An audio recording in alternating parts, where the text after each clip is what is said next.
Hello everybody, welcome back to a new video. Today we are doing, well, if you're looking at the screen right now, you clearly see what we're doing. We're doing the NFC East. Instead of AFC East, we're doing the NFC East record predictions for all four of these teams, the Cowboys, Commanders, the Eagles, and the Giants in the NFL. And yeah, guys, it's basically what we're doing. We're predicting these floors, the ceilings, and the official record I have for all these teams. And yeah, guys, and by the end of this video, if you guys like it, make sure you guys like it, subscribe. But without further ado, let's begin.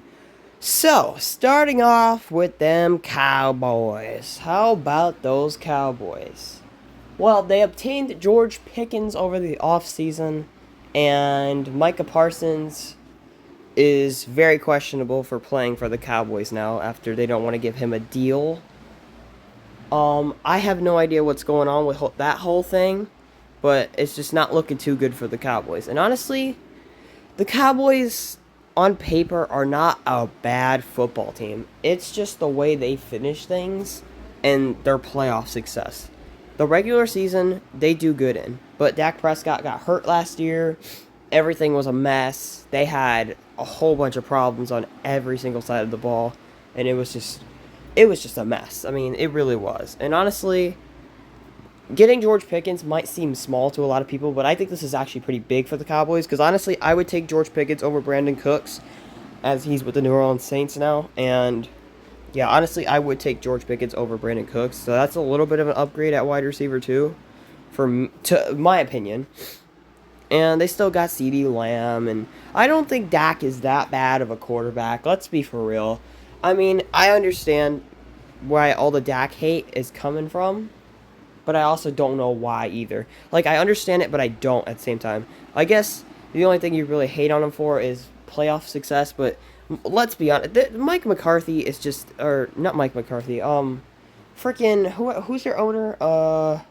I forgot, I totally forgot his name, but he's just, I don't know, I blame him for a lot of it too, with the way the Cowboys are built as a team, so, you can't really hate Dak Prescott for all of it, but anyways, looking at the schedule for the Cowboys, they got the Eagles twice, they got the Chiefs. This is a pretty bad schedule for them. They got the deal with the Commanders twice, Eagles twice, the Chiefs, the Lions. Minnesota can give them some problems. Arizona's going to be a lot more better this year. And yeah, and then they got the Bears, they got the Packers.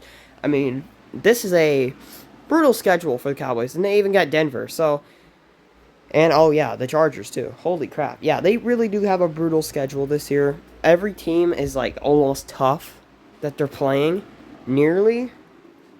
I think they probably could beat the Cardinals and the Vikings and the Chargers, but some of these like Eagles, Commanders, and Chiefs, Lions, those are games the Cowboys are gonna have major problems, I feel like. But anyways, back to what I was saying though. Yeah, this schedule is just brutal as frick, man. And looking at this schedule and looking how the Cowboys are doing right now, I see their floor, honestly, if everything were to go wrong, I see their floor at 6-11. Now, I know that's probably pretty low, and it might be pretty high for some people, but their floor at 6-11 is very valid because this is a brutal schedule. Now that I really think about it, it's really brutal to them. But 6-11, I mean, I could see them being like last year. Everything implode. If Dak Prescott got hurt, I don't think he's gonna get hurt again. So they're gonna at least have Dak here and CeeDee Lamb, George Pickens. We'll see how that goes. I don't even know who they got at tight end. They got that. They got Javonte Williams as well, which I don't think that really does anything. So yeah, but yeah, that's their floor. I got their floor at 6-11, and if their ceiling, if everything goes right, I have their ceiling all the way up to 12-5. I think that this Cowboys team could do really good in the regular season, but last season it was just pretty rough for them after injuries and stuff like that. And honestly, 12-5 is very valid because I think they went 12-5 like back to back in one point before this. Yeah, I think like 2022 and then 2023 they did. I think. Heck, even I think 2021 as well.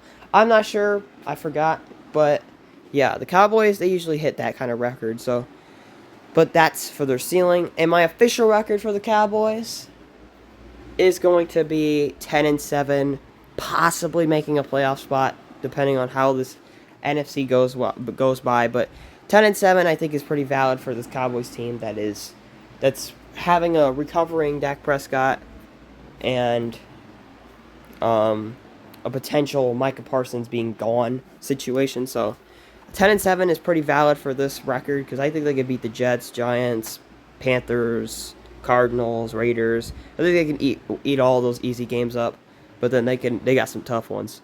So yeah, that's what I got for the Cowboys. Next up, you got the New York Giants. I don't know why I said it like that, but yeah. But yeah, the New York Giants. Looking at this schedule, we got yeah. Talk about the whole NFC East has a rough schedule. They got the Broncos, they got the Lions, they got the Eagles twice, they got to play the Cowboys twice, and the Commanders twice. They got to play the Bears, they got to play the Chargers, they got to play the Packers, they got to play the Niners, they got to play the Chiefs, the Vikings, even the Patriots. The Giants, they're going to have a rough season. Let's be real. I do think Jackson Dart is going to be really good.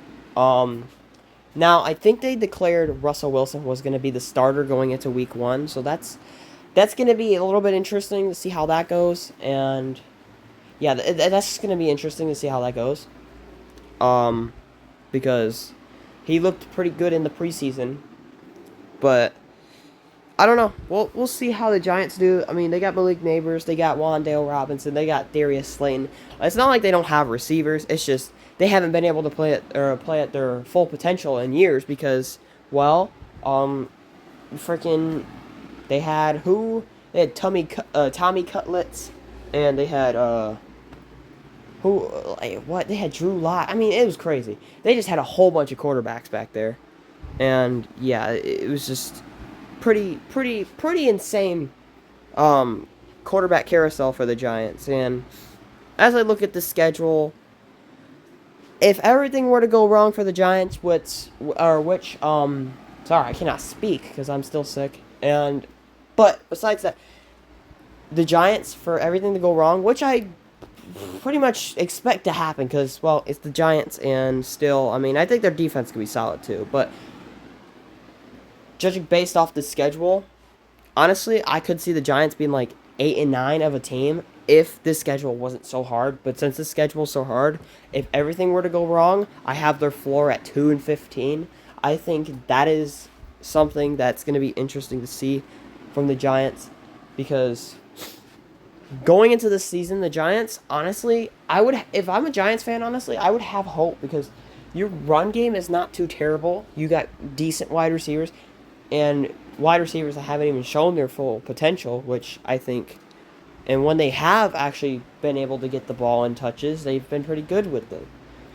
And yeah, they just had Daniel Jones and all these other quarterbacks in the past 2 years. So, but their ceiling wise, I have the Giants ceiling all the way up, just like I said, I have their ceiling all the way to 8-9, because I think they honestly could knock off the Niners. If we really talk about their schedule, they think they can knock off the Niners, the Patriots, the Saints, the Raiders, potentially maybe like the Bears, and then I think if they really were a great team, or could show flashes of being good teams, I think they could knock off three of these tough teams, maybe split with the whole division or something like that. Something on the lines of that, maybe beat Denver or something, or Chargers, or even the Packers. I don't know. But the Giants, my official record for the Giants is 5-12. Unfortunately, Giants fans, 5-12 makes sense though, because I mean they have a veteran quarterback that's coming in, and I'm guessing Jackson Dart will probably start sooner or later through the season, kind of like how well, maybe not, because Justin Fields was behind Russell Wilson, and he didn't get to start at all. He just got to come in for a couple carries. But yeah. 5-12, I have the Giants at, because I don't think Russell Wilson's we've seen this from Russ. from the Broncos to the Steelers. He's just gonna get you to an 8-9, 9-8 record. That's all Russell Wilson is now, as of now. But yeah, I think Jackson Dart will start during in the future in the season, as the season progresses, and I think he'll get him some wins, or get these guys some wins. But anyways, on to the next team. Next up, we got them Super Bowl champions, the Philadelphia Eagles. How about those Eagles, man? Oh, man. Not destroying the Chiefs in the Super Bowl. Love to see that, even though I don't really like the Eagles. Just because, well, one, my sister's a fan of them, and two, they're just toxic fan base. Don't really frick with the Eagles, but if there's one thing I gotta appreciate the Eagles for, and that's for destroying the absolute crap out of Patrick Mahomes and Andy Reid. But anyways, besides talking about the Super Bowl, we gotta talk about the Eagles. Now, what did they do this offseason? Be the Eagles. Literally just be the Eagles and grab more players and more players and more players. And this is an interesting season for the Eagles. We'll see how they do. I think this team, I mean, there's nothing really you could say about this team that's really negative, because every side of the ball, from special teams to defense, to offensive line to offense, or just anything in general on the Eagles, it's going to be pretty freaking good. They have the tush push, and that's probably going to get them to a championship game again, because the tush push is just insane. But yeah, the Eagles, man, winning the Super Bowl, and they have a chance to go back-to-back. But looking at their schedule, it is absolutely brutal. But it doesn't really shock me or scare me. If you're an Eagles fan, this should not shock you, because look at these games. You got the Broncos, Rams, you got the Lions, you got the Commanders and Cowboys twice, you got the Bears, you got the Buccaneers, you got the Packers, you got the Chiefs, you got the Chargers, the Vikings, and the Bills. That is an interesting schedule to see. And they have they can smack the Giants twice. I mean, that's pretty much 2 free wins. And they got the Raiders too. So it's very, very interesting to see how the Eagles will do, because their schedule is also brutal to them. But yeah, the Eagles, man, Jalen Hurts has led this team to a Super Bowl and has destroyed Patrick Mahomes in it. A lot of people like to hate on Hurts, but Hurts really is a top 5 quarterback in my opinion, just because of the plays and stuff he does. Whatever, the tush push, that's just, I do think the tush push is kind of it's kind of dumb, but I mean, it is what it is. It wasn't really a rule that you couldn't do it, so oh well. But yeah, the Eagles, man, this schedule is brutal. So for their floor, I do have their floor at 10-7 if everything were to go wrong. Now, literally their floor at 10-7 is really nothing, because they're definitely not going to hit their floor. I would be shocked if the Eagles went 10-7 this year, because honestly, I don't know. I could see that too.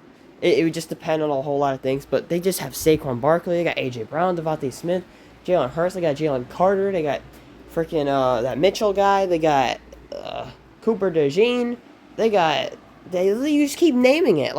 It's crazy how many good players these guys keep getting every offseason. And it's just mind blowing how they just keep doing this. And I don't know, all that money spent on these players, and they have not ran out just yet. That's crazy, bro. That's just crazy. But yeah, their floor is a big 10-7, and then their ceiling, 15-2. I have their ceiling at 15-2, just because, well, yeah, I mean, look at the team they have. They could destroy everybody on the schedule if they really wanted to. But yeah, I got the Eagles ceiling at 15-2. Usually I don't give a ceiling of 15-2, but usually I don't. But oh well. Yep, 15-2 ceiling for the Eagles. And my official record for the Eagles is actually 12-5. I do think they win this division again. back to back. So, because the only reason if Terry McLaurin is staying with the Commanders, I think Commanders win the division somehow. Now, if he doesn't, Eagles are definitely taking this. The Cowboys, I don't trust the Cowboys to do that. But yeah, guys, that is it for the Eagles prediction. And yeah, I have the Eagles going 12-5. Or yeah, 12-5. And at last, you have the Washington Commanders schedule. Now, their schedule is a bit different. They have some different teams on here than regular. They got they got some random teams like the Seahawks. They got the Dolphins. They even got the Falcons on here. Like it's and then the rest of this is kind of usual what we've been seeing. So the Commanders, a lot of questions here. I'm not sure what they're doing at running back with Brian Robinson. They said they were gonna. I think they were trying to get rid of him or something. I don't know what's going on with that. Terry McLaurin hasn't been playing with them, I don't think. So that's a big issue because if he's gone, that's like the whole team right there because him and Jaden have a big connection. I don't think we trust big Chungus Debo at number 1 wide receiver. He's not prime Debo like he used to be when he tried to, beat the crap out of the Rams, but harass the Rams, I should say. But yeah, the Commanders though, looking at this schedule, they got the Eagles, Cowboys twice. They got the Broncos, Lions as tough games. The Bears, they're gonna get a lot more better. They got the Packers, the Chiefs, the Chargers, kind of like the same thing. I mean, you could put the Falcons in there, the Vikings. I think they could beat the Dolphins, Seahawks, Raiders, easy teams like that. Maybe the Giants twice, depending on how things go. But the Commanders, for me, I have their floor, honestly, with this schedule. Looking at the schedule and looking at the situation they're in right now, I'm not sure about that run game. And I'm not sure what's going on with Terry. I'm going to assume Terry's probably going to stay. I'm gonna assume Terry's going to stay. I think they're probably going to try to work on a contract with him. But assuming Terry's going to stay, I have their floor at 7-10. If everything went wrong, I have their floor at 7-10. Now, the only reason why I have it, well, actually, you know what? No, let's change that. I have their floor at 6-11. Now, Jaden Daniels could have a sophomore slump, but I don't think that's gonna happen. I don't really think Jaden Daniels is gonna be really bad, or have a sophomore slump. So, because Jaden Daniels generally was really good, and he had a touchdown. He had a big rushing touchdown against us in the preseason. So I think he's already hyped and ready. And all I seen was good articles from him. Nothing really bad. So JD5, you get a floor of 6-11. Their ceiling, on the other hand, I do have the Commanders ceiling going all the way up to 12-5.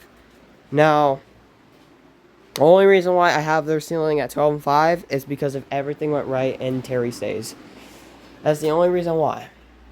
And honestly, it makes sense though. Because, I mean, when did they go last year? They went like 11-6 last year, I think. Or, yeah, I think they went 11-6 last year. And Jaden was a rookie, and he's going into his second year. He had a whole offseason to himself after going to an NFC championship game, but losing. And now the Commanders are kind of ready for this, I think. But I don't know.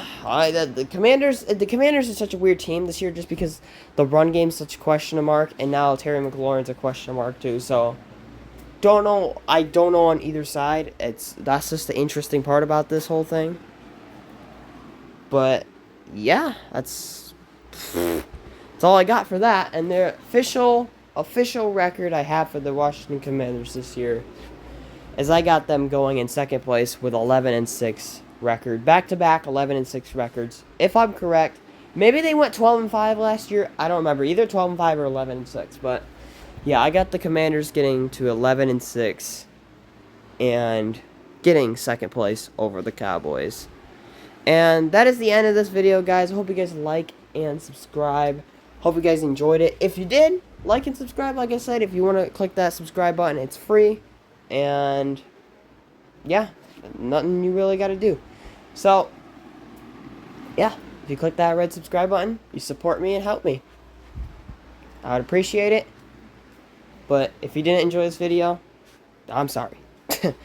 I don't know. I'm kind of tripping because I'm really sick right now, guys. So I'm really just trying to, But yeah, guys. Anyways, like I said, if you liked it, like and subscribe. Anyways, guys, see you guys in the next video. Peace out.